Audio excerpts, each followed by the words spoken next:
Well, welcome to the Speak with People podcast. My name is Jason Raitz. I'm excited you're joining us today.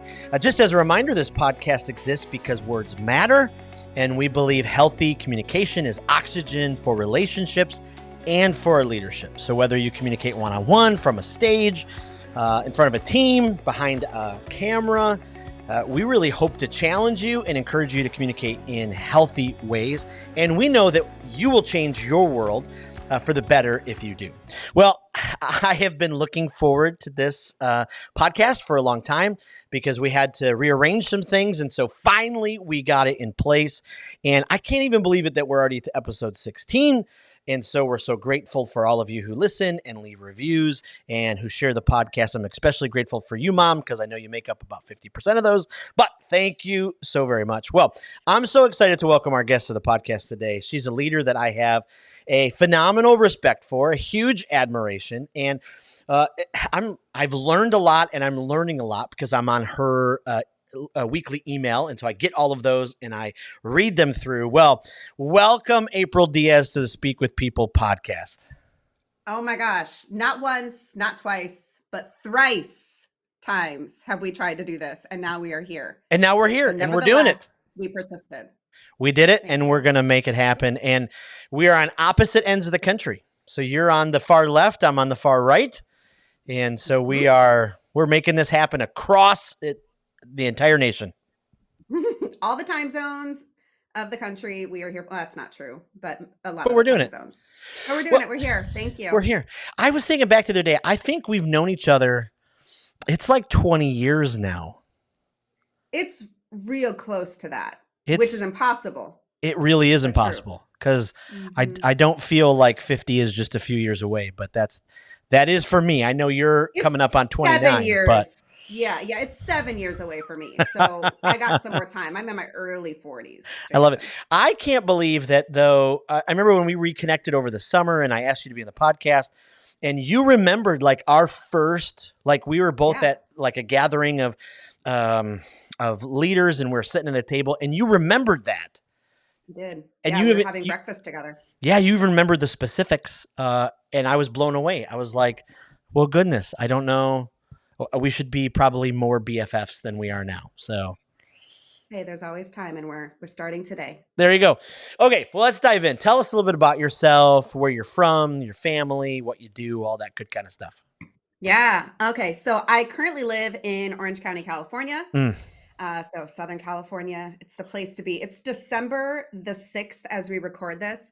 And it's a very chilly 60 degrees here today, which is why I'm wearing a sweatshirt. It doesn't get much colder than that. My children, when they go to school, and when it's in the 50s in the morning, they're like, do we wear snowsuits? Like, it's so cold. Right. We lived in the Midwest for a couple of years when they were younger, and they look back on pictures and they're like, I don't know how we survived that. And I echo that. I don't know how we survived that either, which is why we're back in Southern California. But I am actually from a very small town in central Illinois. It's about a 12,000 person farming community. That is where both sides of my extended family are from. So I'm a Midwestern girl at heart, but I think I was meant to live in Southern California. This is home for us in every way, shape, and form. I am married to my high school sweetheart. We've been married for now 21 years. Our marriage is legal drinking age. And we have 3 kids. 14, 12, and 10. Our oldest 2 are adopted from Ethiopia, and they've been home now for almost 12 years. And then our youngest is kind of a surprise miracle bio baby. So all 3 kiddos, I don't know how all 3 kids really should not be here for all extents and purposes. And they're all miracles, and they are all ours. So 10, 12, and 14 are their ages. People always are like, oh, that's a perfect age for kids. But Jason Raitz, we became parents. And we went from 0 to 3 kids in 15 months. Wow. So it was a lot, and it continues to be a lot. That's the family side. That will push you. That will really push you. You learned a lot. We said in the first 2 years of parenting that we had 3 rules. One was get shit done. Number 2 was don't let anyone die. And number 3 was love each other as best we can. And that's really the only 3 things. If we could accomplish those in the day, it was a good thing. So On the work side, on the like vocation side, I am a founder, CEO of a company called Azer and Co. And we're a coaching company for women and for men who are equally committed to smashing the patriarchy and partnering better with women in life and in leadership. So I have been leading, building, creating this company for like 3.5 years now. And it's the greatest adventure of my life.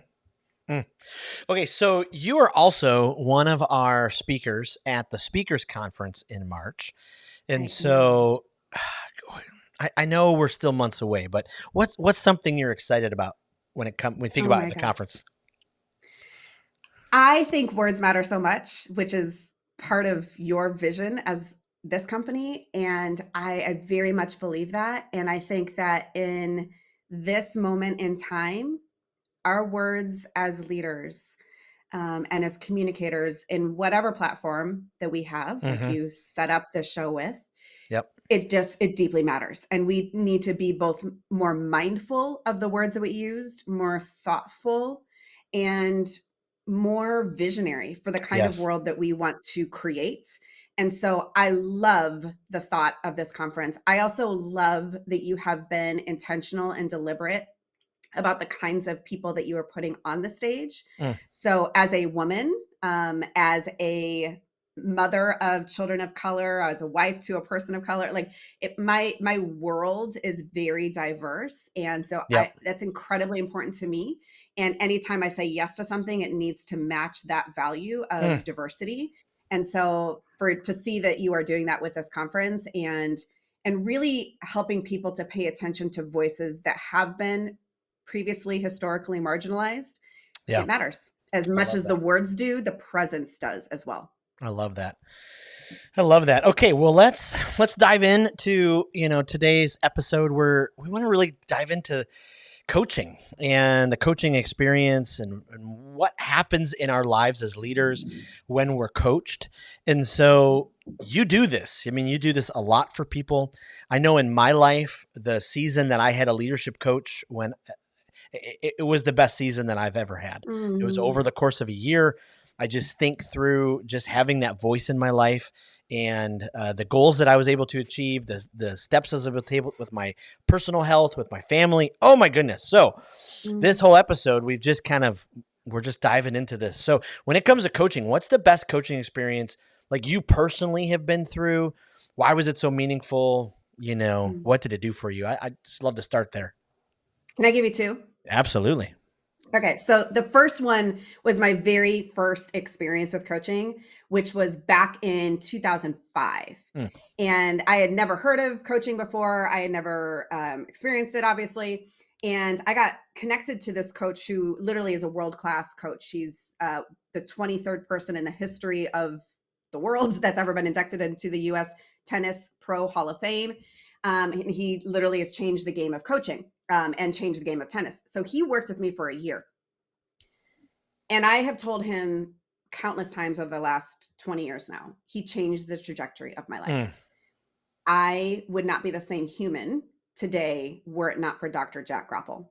Wow. And that year, he worked with me across my whole life in leadership. It wasn't just like how to learn a new skill or, how to achieve like write a book or something like that. Like it was very much internally driven to how it then played out in my life and in my leadership. And so we talked about physical and emotional and spiritual and relational, everything. And rest and recovery was kind of the biggest one for me. So that was so significant because it changed the trajectory of your life. And, when you change your trajectory, you end up in a different location over time. Even if it's a 1 degree shift over time, that lands you in a completely different place than if you had not shifted trajectories. So Jack Grapple, unequivocally changed my life. And we are still very close. I adore him. He's an incredible man. The other one is just recently, this fall, I signed up for a coaching intensive experience. It was a 90-day accelerator program with a female entrepreneur who coaches women to build 7-figure companies. Oh, wow. And I have never paid so much money in my entire life for anything in my whole entire life, other than buying a house or a car. Right. I spent so much money And I did it because I believe in our mission, Mm, and I believe that it is directly connected to my ability to lead it well. yes. And so it was a 90-day program, and I just wrapped it up a couple weeks ago. It has, again, changed the trajectory Wow. of my company Wow. and internally changed me as a CEO in ways that I didn't even anticipate when I first stepped into it. So I practice what I preach. I have had a coach consistently in my own leadership for the last decade plus, because I believe so much in it and what it can do for us. Wow. Wow. So why is that? Why is a coach's voice so important in our lives? Like what just makes the difference? Is it because, 95% of the time, I don't know what the percentage is, we're, paying a coach. Is that why we take it more seriously, or what gives that voice so much weight? Yeah. I mean, certainly the accountability and the support is really important. I Yeah. mean, Yeah. that's part of it. I tell people, if you can achieve a goal on your own, don't hire a coach. Like, Right. just get it done. Right. But, you look at, we're about to roll into the next year, and 95% of people fail in their New Year's resolutions within the first 30 days. Jeez. And Wow. it's not because the goals don't matter, or because Right. they don't have enough willpower, or because that they don't have the will. Like, it has nothing to do with all of that. People are set up to fail because they Right. don't have the internal structures and the external structures that will match them to be able to achieve it. So I think why it matters is because we all have internal conversations going on all of the time that are leading us into possibility and into the life that we want to live, or outside of them. And most of the time, those internal conversations are leading us out of our potential and out of what is possible for us. Right. And so a coach isn't just about your future. Like, I think that some coaching gets some bad rap that, like, it's just future oriented or future focused. Yeah. And it is, but it actually, what it does is it helps you to connect differently to your present and Mm. participate differently in the present, so that you can Wow. naturally experience different results for your future. Wow. That's why coaching is so powerful, is it helps you to participate and engage differently today so that you get different results tomorrow. Wow. Boy, that's phenomenal. And I just think back to those coaches that I've had in my life, and you just hit it right on the head. I mean, that was the difference, I think about when their voice kind of, came to an end in my life, for a season. Yeah, well, I really kept that going. Sure. And it was fantastic. And then, life got crazy and everything, kind of happened. So when we think about, a coach communicating with us, um, how does the coach go about communicating with us in ways to help us improve? How do they figure that out, or how are they able to speak into our lives so, we're able to take Mhm. those steps? Yeah.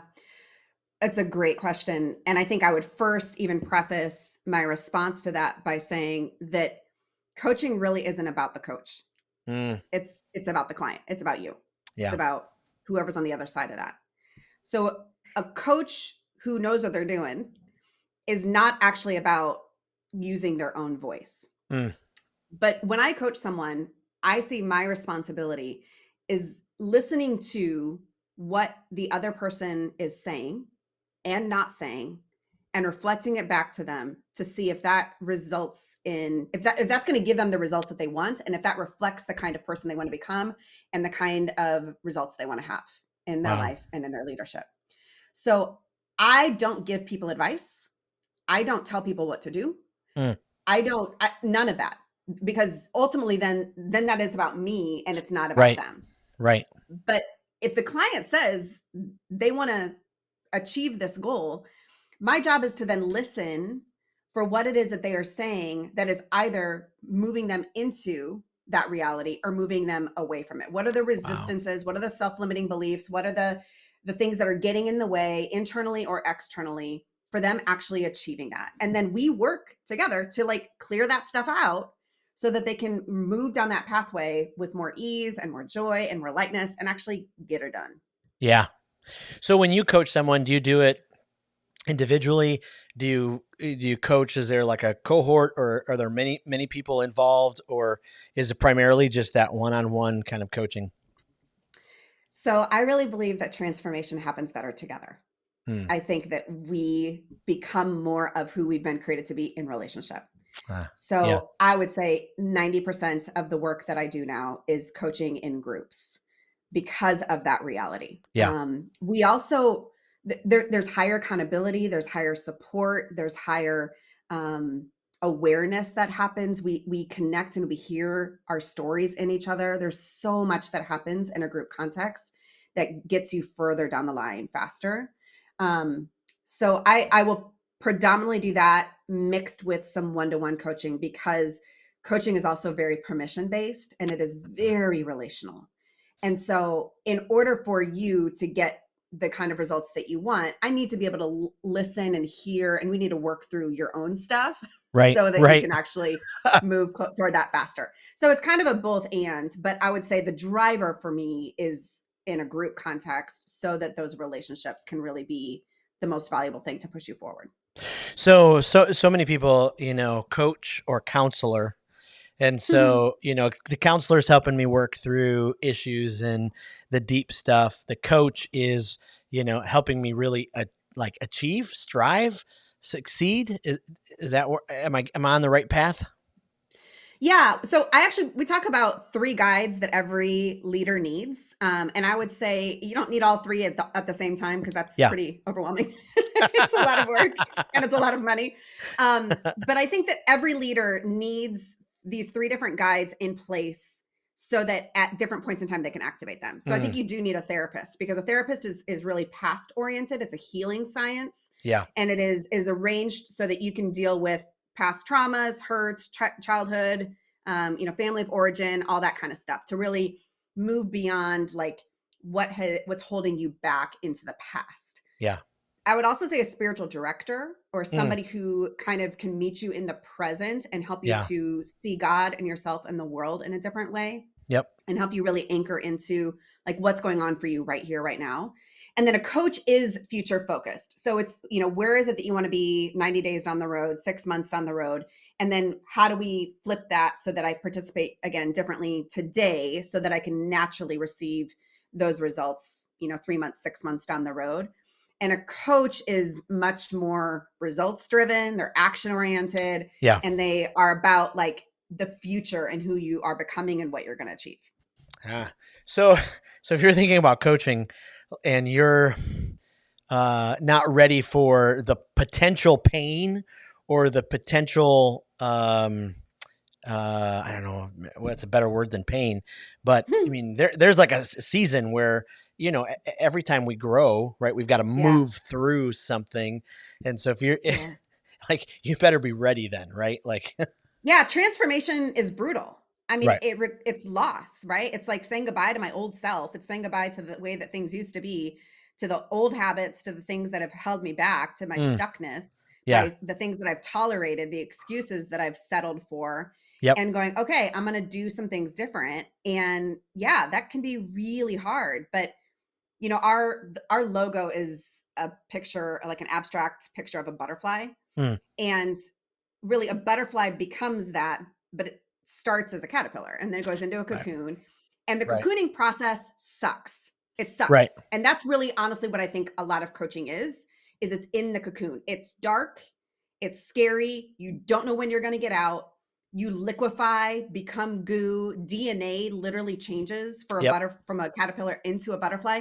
And then there's the freaking breakthrough. Right. So You bust once the out. butterfly actually is formed, yeah, you got to break through the Yep. cocoon. You can't Yep. allow somebody else to crack it open for you. Like that's actually really shitty coaching, is when the Yep. coach does the work for you and like helps you break out of the cocoon.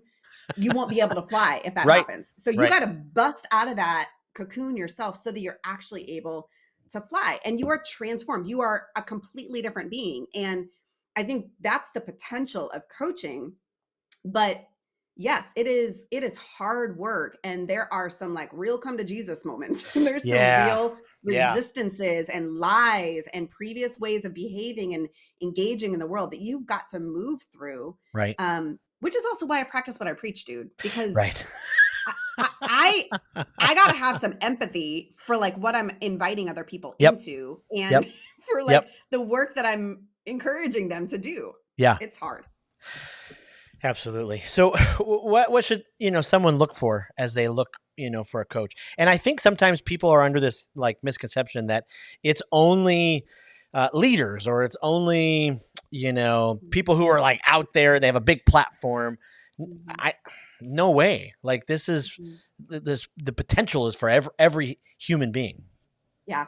Yeah, it's actually one of the myths that I'm hoping to bust with my company Mm, is previously coaching has really been excluded for like the athlete or for like the white guy in the C-suite. Those are mm, really the two people groups that have right. benefited from coaching. Right. Certainly coaching is for high achievers, high performers, people that like want better levels of success and a breakthrough and all that. Right. But I think about coaching as it is for every single person who wants to become their whole self. Yep. So the first thing that I would say in terms of what to look for is that your coach needs to be certified Mm, and they need to have gone through a reputable process to mm, become certified.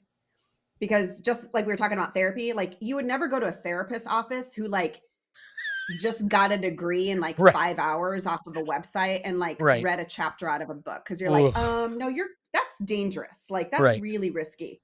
And there's a lot of bullshit coaching out there. Yeah. Honestly, Yeah. it's bad. It's like the wild, wild west. So I would say you need to choose somebody who has done their work and who has Yeah. done the training, and isn't just positioning themselves as an expert in their field.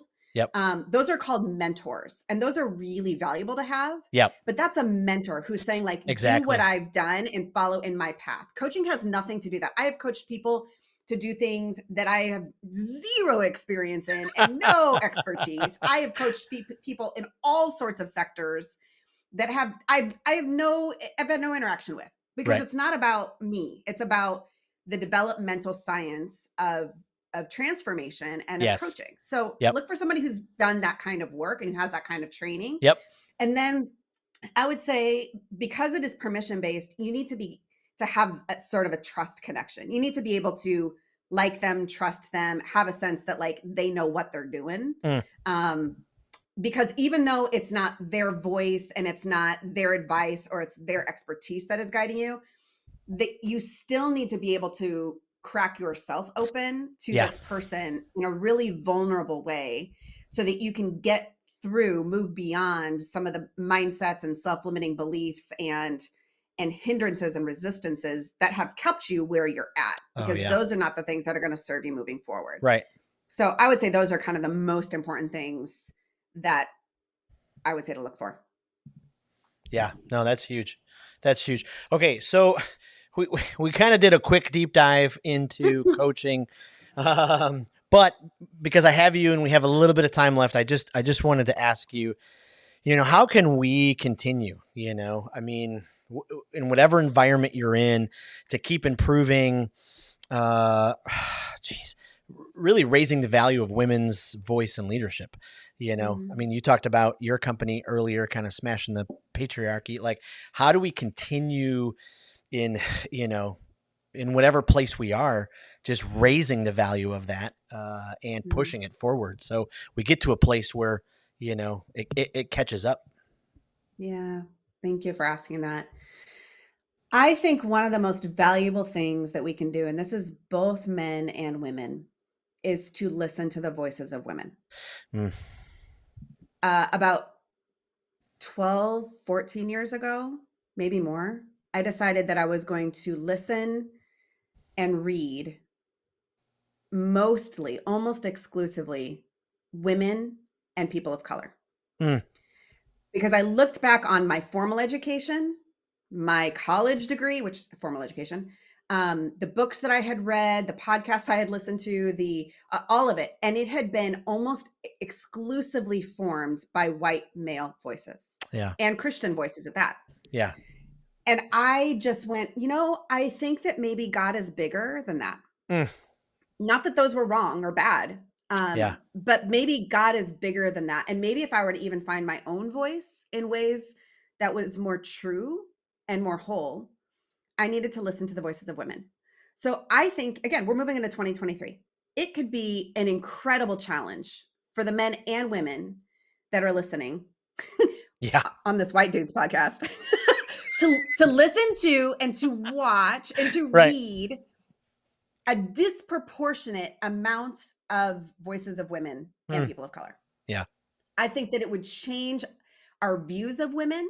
I think it would change our interactions with them. I think it would change what we notice in language and in power structures and in opportunities that are given to women. It would change so very much on a heart level, on a behavioral level, on a leadership and structural level. But it has to start internally, and it has to start with me. Yeah. Wow.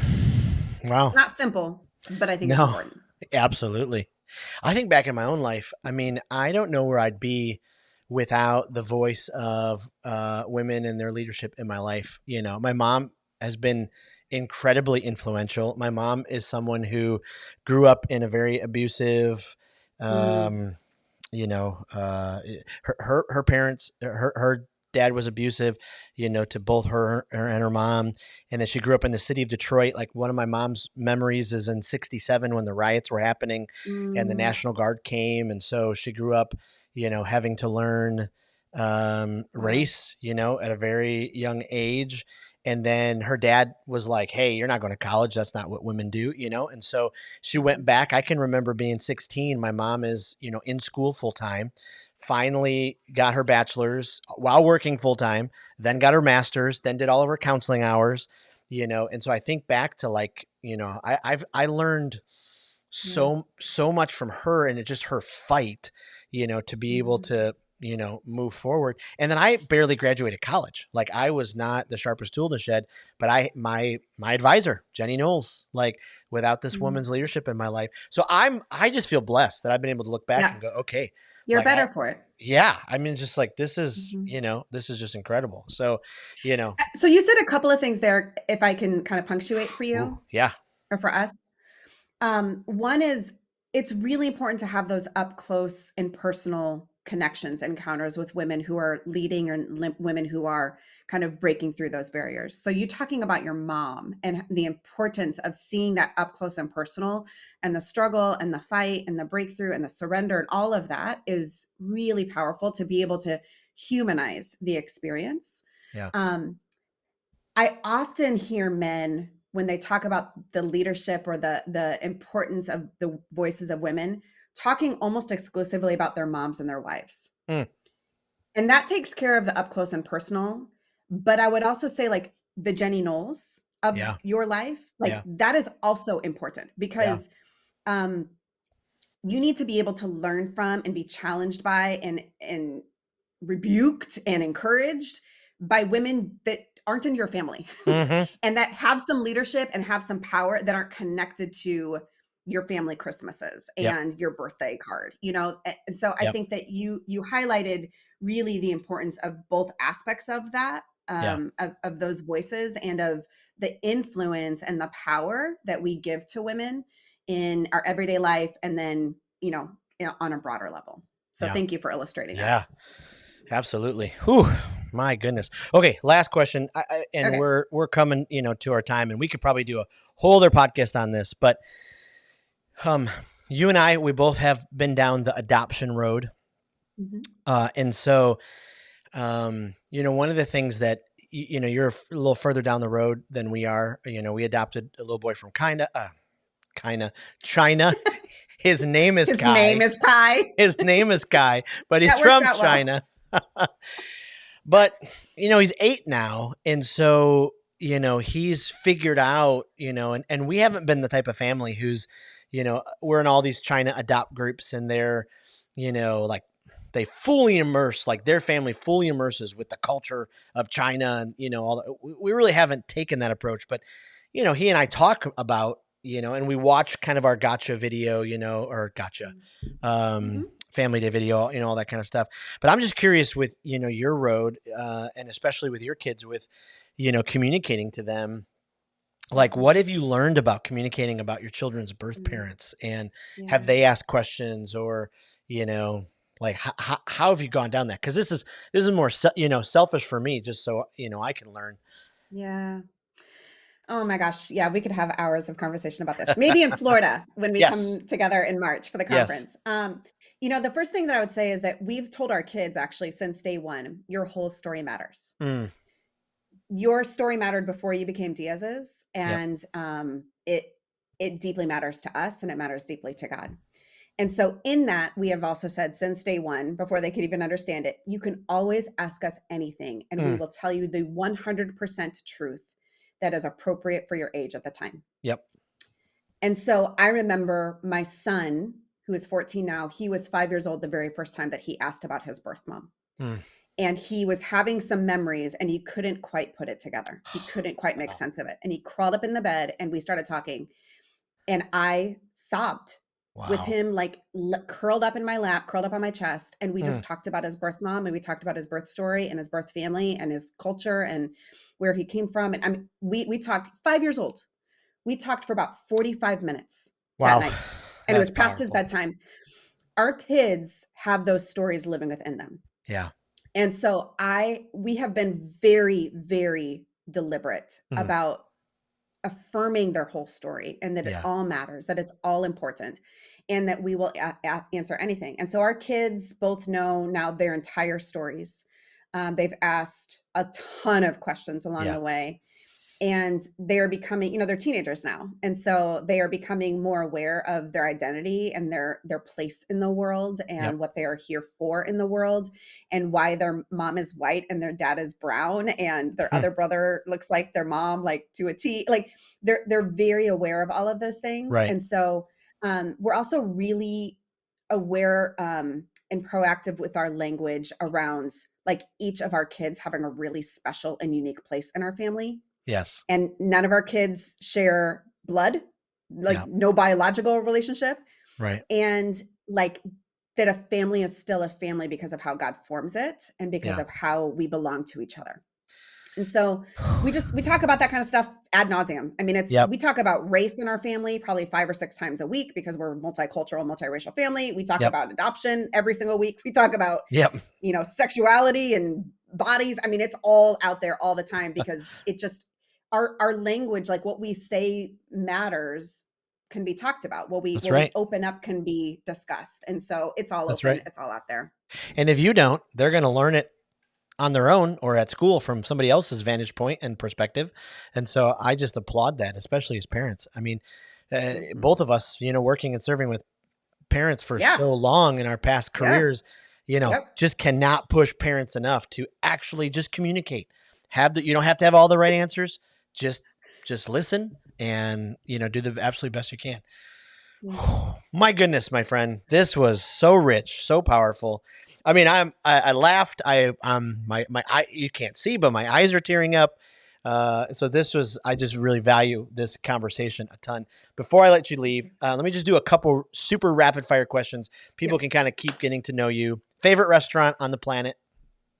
Javier's. It's a Mexican restaurant in Southern California. Best Mexican food. Love it. I might have to try it. I might be out your way the first week of February, so I'll have to remember that one. Second question: what is the best book you've read this year? We Should All Be Millionaires by Rachel Rodgers. We Should All Be Millionaires. Okay. And then one place on planet Earth you can't wait to visit.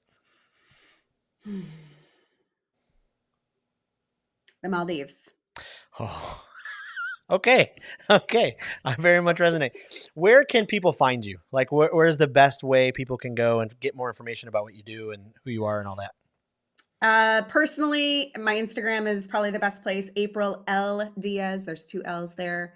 And then for my company, azerandco.com would be the best place. Okay. And we'll link that in the show notes and do all that kind of stuff. Well, thank you so much, April. Thank you to our audience for joining us. Thank you every single time you listen and download and share. This was so rich, and so I just appreciate it. Before I let you go, I just want to remind you, we talked about it in the podcast, but the Speakers Conference is just around the corner. One of the absolute great things about the Speakers Conference is that you will actually be able to sit down and have conversations with our speakers like April. And so what I'm really excited about is that after most of the sessions, there'll be a speaker panel, and so the speakers will be able to get up there. And so you'll be able to just ask them those questions. Hey, I'm walking into this type of scenario. What we do, whatever it is, I just can't wait for you to be able to experience that. Make sure you check out the website, thespeakersconference.com, March 21 to March 23 in 2023, Clearwater Beach, Florida. So can't wait for you to do that. Thanks again for being a part of the podcast. Thanks for sharing. Thanks for leaving a review. Again, this podcast exists because words matter, and we believe healthy communication is oxygen for your relationships and leadership. So whether you communicate one-on-one, on a team, from a stage, behind a screen, we hope that this podcast challenged you, encouraged you to communicate in healthy ways. Thanks so much for joining us. We cannot wait till next week, and we'll see you then. Thanks so much. Bye.